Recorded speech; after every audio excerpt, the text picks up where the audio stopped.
The nonprofit MBA purpose is to provide new business insights and fresh creative ideas for executive directors and their teams that will help them improve their organization. Here is your host, Stephen Halasnik. Welcome, everyone. My name is Stephen Halasnik, and I will be your host for today. I am co-founder of Financing Solutions, and we are the leading provider of lines of credit for small nonprofits in the United States. If you're interested in learning more about our line of credit program for nonprofits, please visit us at nonprofitmbapodcast.com. Today, I am very excited to be speaking with Ellen Bristol from Bristol Strategy Group. And today's topic we're going to be covering is called Managing the Performance of the Fundraising Team. Ellen Bristol is a thought leader in managing the performance of the fundraising team to drive financial growth and consistency. She designed the Leaky Bucket fundraising assessment, which measures the capacity of fundraising teams to reach desired results, and the methodology Fundraising the Smart Way to plug the leaks that plague fundraising efforts. Ellen is a self-proclaimed geek for performance management and a nerd for data, which fits me right into me because I love data. I think data cuts through a lot of the crap, so to speak. So you and I are on the same page. There we go. Ellen, welcome to today's Nonprofit MBA podcast. It's a pleasure to be here, Stephen. Thank you. So, Ellen, let's talk about why it's so important to track data. This is a big question, so give me room to give you a big answer. Please. If we don't have data to track, we're out in the wilderness without a compass. And one of the reasons I got fascinated by tracking data started way back before I founded Bristol Strategy Group, which was already a long time ago, 1995. I had left my last corporate position as a senior sales executive for a major mainframe computer company. And we were just then starting to track more data that told us not only if we were winning or losing, but whether or not our team was working smart as well as working hard. So when we talk about data in any business function that has to do with raising money, like fundraising, there's a problem with it because money is easy to measure. Everything about money appears to be easy to measure. But when you have too many measurements, you're just as confused as when you have no measurements. Yep. So the thing about measuring income growth or income consistency or donor retention, for that matter, isn't just looking at how much money falls into the checking account. It's about whether or not stuff happened at the early stages, at the leading indicators, as the statisticians like to call them. So if we know, for example, let's say you work for me. I'm the chief development officer. You're the senior major gift guy. Well, I don't know what you're doing until you bring in the next, the next deer you slay. Pardon me, right? I know, oh boy, Steve brought in this big, fat, wonderful gift. Hallelujah. What I don't know is how many hours did you waste trying to chase donors that weren't qualified? How much time did you spend in cultivation efforts but you never pulled the trigger and said, so it seems like you're interested. Would you consider making a gift to us? So we need those kinds of data, as well as data that is readily available in most nonprofits. Most nonprofits will tell you how much money they have, how many donors they retained, how many donors they have to acquire. And when I say donor, I mean all types of investors. It could be grant makers, it could be corporate sponsors. So I hope this is making sense. The data angle in the nonprofit sector seems to be lagging behind what for-profit sales teams do to ensure consistent, predictable flow of the money so dearly needed. Yeah, I'd like to add to that too.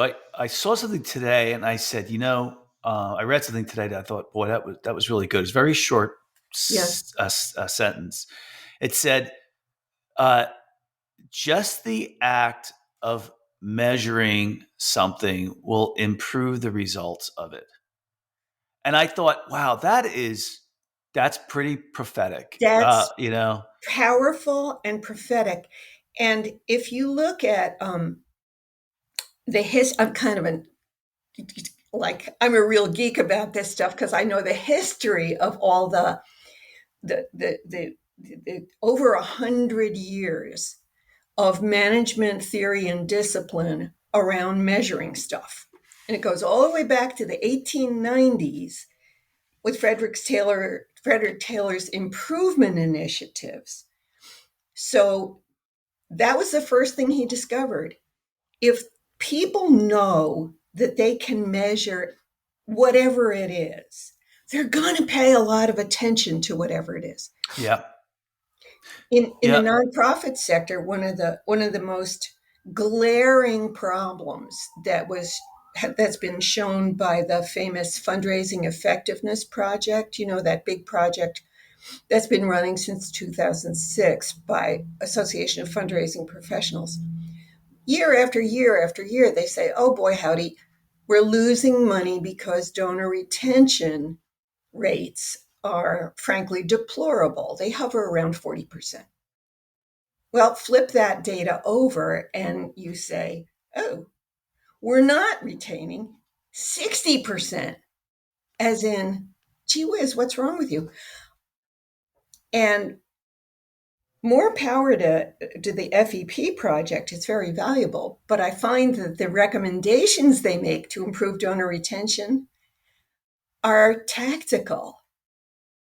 The strategic answer is tell your people you're measuring their ability to retain donors and that the collective performance target is 50%, 60%, 90%, 94%. I don't care what percent it is, but pay attention to retention. Because what you just said, that's a very powerful statement. Simply the act of measuring something brings attention to it. yes. Which they also say increases results. And then going back to what you're saying too, I was in sales for 8.5 years for my career, from when I first started, and I worked for Xerox, which at the time was the Google of its day, and it Absolutely. was a great organization. And I had I had one of my good managers there, and he would say is if you want to ensure results of your people, have measurements in place to understand their activities. Correct. And what I liked about how he managed was, one of the things, this was a little different, but he would, he would check and verify, but and honestly, when it came to someone like me, he didn't need to really stay on top of me because he knew I was going to deliver results.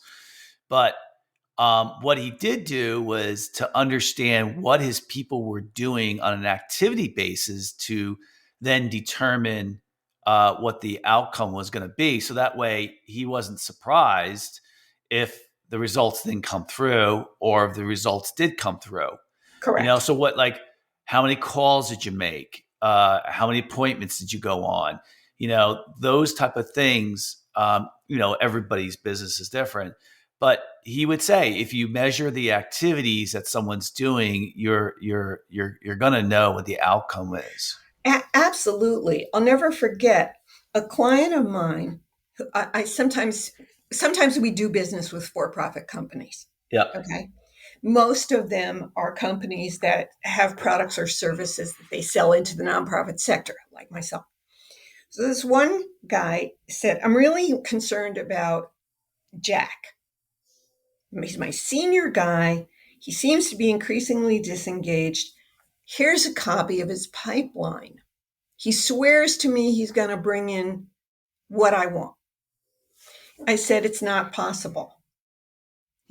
Based on the pipeline that you're showing me here, this guy can't make his target. He said, why? I said, well, if you look at what's going on at the beginning of his sales funnel, sales pipeline, opportunity pipeline, whatever phrase we want to use, he has one opportunity. He's got 3 or 4 opportunities that are somewhere in the middle. And then he's got one opportunity that's likely to come to a successful deal sometime in the foreseeable future. In other words, he doesn't have enough in his pipeline to guarantee that he can lose 2 out of 3 and still reach desired, what we would have called quota in sales terms. And I know nonprofit people don't use terms like that. Now, after studying how people work and how the selling part of selling is very personal, right? Each individual representative, each major gift officer, each grant writer, each salesperson, unless they're selling transactionally, and in nonprofits, that's annual fund giving days, special events, stuff like that. Your style of interacting with people, Stephen, is going to be different from my style. So when I first left my last corporate position, I said, there's something wrong with the way we measure activity, because Stephen and Jack and Mary and Jane like to do this stuff, and I like to do that stuff. Some people like to take them out to play golf, right? And I said, what would happen if I flipped this upside down and I measured the buyer's journey?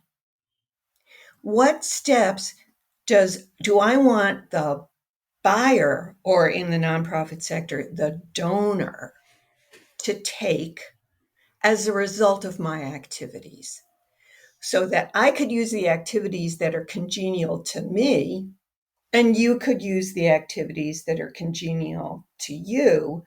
But at the end of the day, we want to say, every month, we expect you to get X number of qualified prospects started in cultivation. In other words, they've said, they've told us enough about themselves, so we decided they justified further cultivation. So I set up 5 stages like that are easily transferable regardless of the source of the investment. And if I'm lucky, I'll eventually turn it into a software app. But what I found was that if we said, we need you to have so many new prospects in your pipeline every month, and so many prospects who have migrated from that first stage of the journey, yes, they're right for us, To the second stage of the journey, yes, we're right for them. To the third stage of the journey, yes, they've indicated they're willing to consider a gift proposal. To the fourth stage of the journey, yes, so many of them have said, this looks good to me, let's negotiate terms and scope. And then poof, you've got the fifth stage of the journey. They said yes, they wrote a check, they wrote a pledge, they set up a planned gift. The thing that was cool about that is that one of the things about data is that you have to measure the same thing the same way every time if you're going to analyze a process and figure out if that process is robust or kind of lame. Yeah, Does that make sense? it does. You know, there was something that I had always really bought into that I've used throughout my career that I had learned at Xerox, and that every sale or any fundraising effort goes through 4 phases or big phases. Yeah. And the first phase is the interest phase. The second phase is the development phase. The third phase is the commitment phase. And the last phase is the keeping of the client phase. Yeah, the Um, engagement the phase. Right. engagement phase.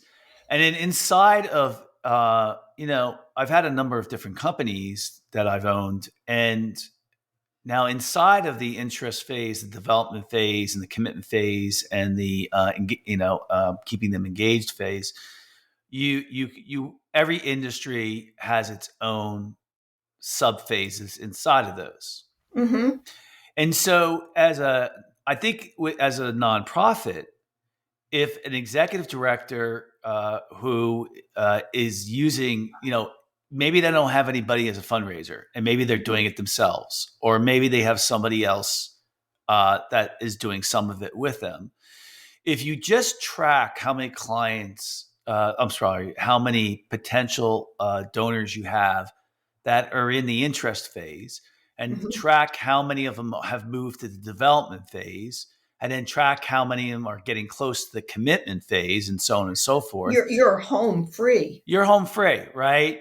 And if you just put it up on a bulletin board, just putting a name on something and keeping it in front of everybody. That's the trick. Yes. That was one of the first. Yeah, I mean, this has been a constant from the 1890s and Frederick Taylor through Dr. Deming's introduction of total quality management and Six Sigma and whatever the heck they're calling it these days, is make it visible and make it analyzable. Yeah. I mean, And I think what happens when you do that too is that, you know, most people's minds are pretty logical, and you sit there and you just say, if you put it up on the board and you know those are the phases, I mean, I think you naturally gravitate toward the idea is, okay, what do we need to do to move this person forward? and what do we need to do to move the whole collective forward? Yes. And how much time are our does our fundraising team understand that? Um, I had an interesting insight once. The client had a major gift program and a membership program. A lot of the major donors were extremely wealthy, retired men. This particular nonprofit supported hunters, okay? Hope nobody from PETA is listening to me. And these these were captains of industry, largely retired, affluent white men. The major gift team were a bunch of guys who loved hunting and the conservation aspects of hunting, habitat conservation, so on and so on. It was really an upstanding organization. But they were good old boys who didn't have much personal money, hadn't had a lot of business experience, and there was a class difference, and they never the client, I had to spend a long time with the client trying to coach them into coaching their major gift officers to treat themselves as if they were peers of these donor prospects, because they felt that they were of a lower class somehow. I can't put it any other way. So rather than making it personal, we were able to say, oh, here's what the data tells us. The data tells us you guys are spending umpteen hours in the intro phase and not getting to the development phase. And then you spend another umpteen hours in the development phase and you can't pull the trigger and get them to the commitment phase. So rather than scolding these talented and dedicated young gift officers, it was, what would we have to do differently to shorten the cycle times? One thing that's great about virtually any kind of CRM technology is that somewhere in the back of the system, it's date and time stamping every action you take. So the wise leader will take a look at those data and say, how long did it take to get from 1 to 2 and 2 to 3?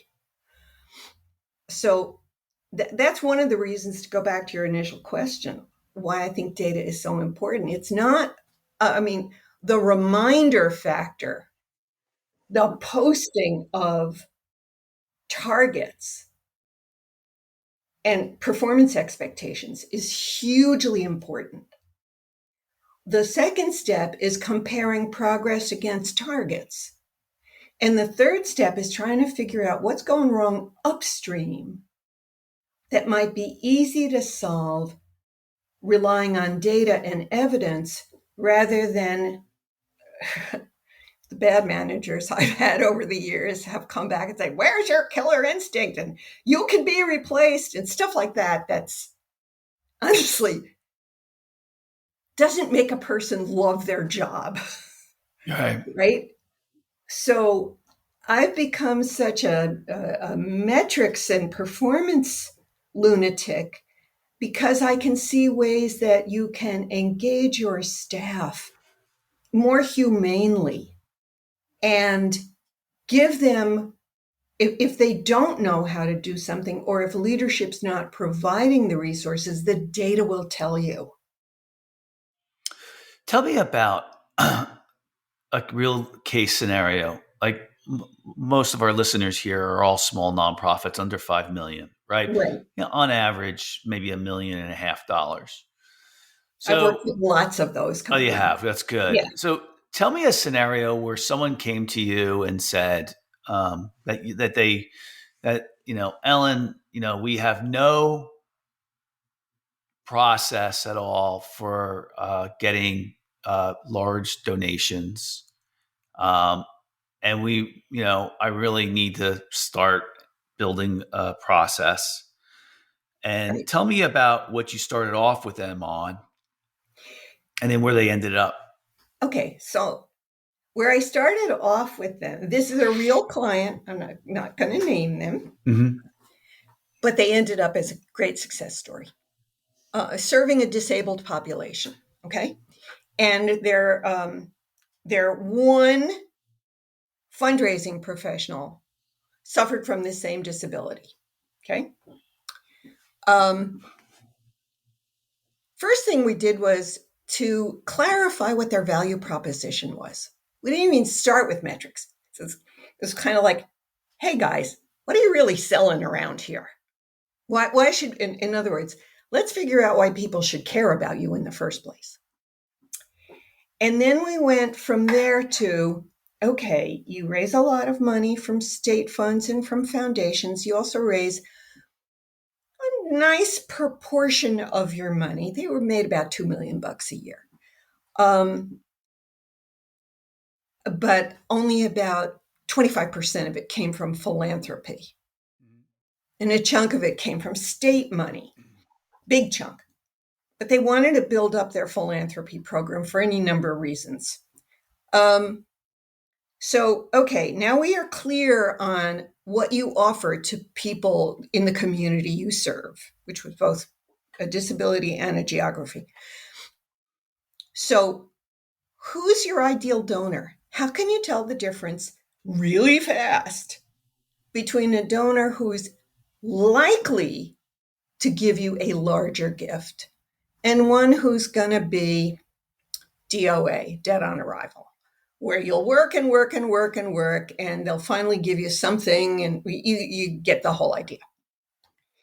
So we got some clarity on that by having them interview some of their current donors who had a combination of deep engagement and making slightly larger gifts.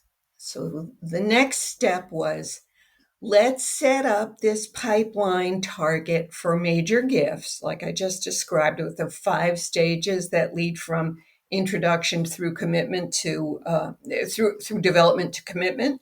Yep. First question will be, what is the size you consider to be a major gift? And they said $1,000. And I thought that was pretty small. But I said, okay, fine. So now we'll do a little bit of math.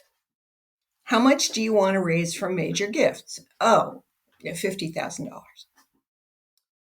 Okay, so that would mean if we want $51,000 gifts, we need to have a minimum of 150 prospects, that's 3 to 1. Yeah. In the development stage, and 450 prospects in the introductory phase. Yep. I think it might be easier on you if you raised the floor. Well, they fought me for a while. And then they went out and started to experiment, having conversations based on the giving motivations of this ideal donor profile we created. Within 2 weeks, the whole team came back to me and said, we're going to look at 2,500 as our entry level to major giving. Many years later, the executive director came to me and said, you know what one of the first benefits was that I got from this approach, this data-driven approach? I stopped chasing a whole bunch of grant opportunities because they just weren't worth the effort. Yeah. You gave me permission to stop changing what sales, corporate people would refer to as bad business. So in one way, it's a lot easier to take this approach. In another, it is a big mental shift. Yeah, maybe it's just because I like processes and formulas, and data. But I think when you go from a haphazard approach to no process to what you're talking about, I kind of feel like it calms everything down. Everybody knows it's just a formula. It's just a formula. And that if you just keep working the steps, what's going to come out at the bottom of the funnel is going to be, success. Let me give you another Please. testimonial about this idea. I worked with a Habitat affiliate in another state. Now, I happen to know this, their ED, because I'd worked with him in another organization here in Florida where I live. And then he moved and got this position as the ED. And oh boy, they were raising less than $250,000 before the pandemic. And let us say they did not exactly thrive at the outset of the pandemic. And first, the ED went through this same evolution that you just described. He was overburdened, he was stressed out, he was anxious, and he came from a business background. And the board didn't get it at all. So they were not only not supporting him, they were making his life more difficult. And we worked on it, we worked on it, we worked on it. He started to get it. He started to say, oh, this is not existential terror. This is not, sticking up people with, with a gun in a dark parking lot and saying, give me your wallet. This is take step one, first the pants, then the shoes, a simple step by step. And the project came to an end. And 6 months later, I got a phone call. He says, I can't begin to tell you. It works. I said, what are you talking about? He said, Ellen, I persuaded the board to follow this step-by-step model. And then he starts to enumerate the new grants, the new gifts, the new corporate sponsorships, the transformation of the organization once everybody sort of got over their, I have to call them myths, that produce ask reluctance or sales reluctance, because a lot of people are terrified to ask for money, as you will know. I mean, besides the death of a spouse and moving, what's the most stressful thing? Speaking in public. And the next most stressful thing? Asking for money. Yeah. So I was motivated to do this because I had already discovered that if I could look at the numbers and if I could leave my emotions and my fear of rejection and my imposter syndrome and all that other baloney, just put it on a shelf. I can always go back and indulge myself in all of those negative emotions whenever I feel like it. But if I'm on the phone or in front of a prospect, just forget all that stuff and follow the steps of your process, and then document what worked and what didn't work, and learn. Yeah, we only have a couple minutes left, Yeah. and let's kind of throw out some good ideas of what we heard today, like a summary. The first thing is picking KPIs, which is key performance indicators, or measuring things. Just start off by picking 5 things or 3 things that you want to measure, and Exactly. make And sure you measure those. measure Start those. somewhere, Start. almost Right. anywhere. Don't, like, I've made the mistake where I pick too many. Just pick the same one, pick the ones that you like. And what would you suggest? Like, if you're just getting involved with building a new I process, have a great idea on this. Please. Set up a key performance indicator, 3 key performance indicators. That's all you need. Okay. By number, how many new donors do you want to bring in at some standard of giving? Yep. Like the example you gave us. How many donors do you want to retain? Okay. That you can do by Like a percentage basis, though. Yeah. Right. So the industry standard is 40%. So at least start with 45%. Well, I think I would also go back and say, what have we retained over a 1 year, 3 year, 5 year period? I would do the analysis. Yeah, and that's the first thing. Before you do anything else, analyze acquisition, retention, correct. And in the retention category, how many of those people have you upgraded? So if you retain 45%, oh, that's a good one. I like that. How many times have you gone back and said, Mr. Smith, how about giving us $250 this year? Yeah. And believe me, it can be small. Somebody who gives $10 a year, $10 a month, raise them to $15 a month. So acquisition, retention, and upgrading KPIs. Then I would do one other thing. I would break them down from annual to monthly.